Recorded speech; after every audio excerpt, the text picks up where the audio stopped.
সবটুকু বিশ্বাস যে দিয়েছে ভেঙে, তাকে কৃতজ্ঞতা জানাই, সে দিয়েছে আমার অন্ধ চোখের আলো, যার বিশালতার মাঝে আমি একটুকু পাইনি ঠাই।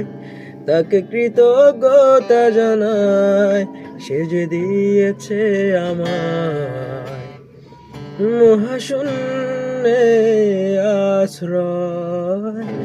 আমার স্বভাবপূর্ণতায় যেন হয় আমার শূন্য পথের প্রতি শ্রেয়তম আশীর্বাদ।